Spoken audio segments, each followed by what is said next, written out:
ધગધગતા અંગારા અને તેમાં રહેલી આગની જ્વાળાઓ. આ ખંદક તૈયાર થઈ રહી છે ખુદાની બંદગી માટે. મહોરમના પર્વ નિમિત્તે ઇમામ હુસેનની શહાદતને યાદ કરવામાં આવે છે. તેમણે વેઠેલા દુઃખોનો અનુભવ થાય તે માટે ખુદાના આ બંદા અંગારા પર ચાલે છે.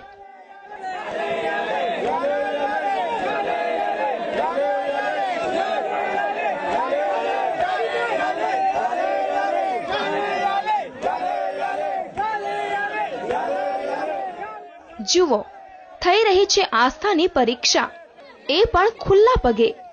નાના હોય કે મોટા, સૌ કોઈ આ સળગતા અંગારા પર ખુલ્લા પગે ચાલી રહ્યા છે. તેમને નથી દાઝી જવાનો ડર. અબાલ વૃદ્ધ સૌ ખંદક પર ચાલીને દર્દનો અહેસાસ કરે છે અને માતમ મનાવે છે. હેતુ એ છે કે ઇમામ હુસેને જે તકલીફ ભોગવી એ તકલીફ અત્યારે અમે આ બતાવીએ છીએ કે જુઓ તમે જે તકલીફ ભોગવી છે એ અમે પણ તમને એક ખિરાદે અકીદત પેશ કરવા માટે થઈને અમે આ કરીએ છીએ. એના અહેસાસ માટે થઈને અમે સવારથી આના ઉપર કોલસા કે લાકડા બારીએ છીએ. આખો દિવસ એમાં ચાલુ જ હોય છે. ત્યાર પછી એના ઉપર અમે ચાલીએ છીએ.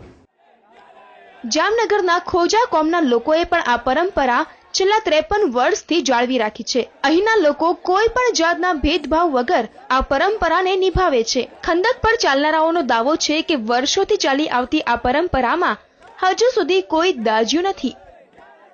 હકીકતની અંદર અમે એક આગ તૈયાર કરી છે અને એ આગ ઉપર મૌલા હુસેન અને એમના ભાઈ અબ્બાસનું નામ લઈ અને દિલ ધડક ચાલી જાય છે અને આજ સુધી રેકોર્ડ છે કે અમારામાંથી કોઈ દાઝ્યું નથી.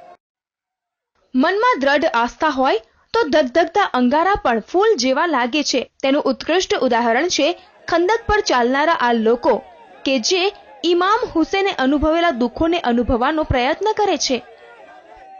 ભરત ચૌહાણ સાથે બ્યુરો રિપોર્ટ, TV9 જામનગર.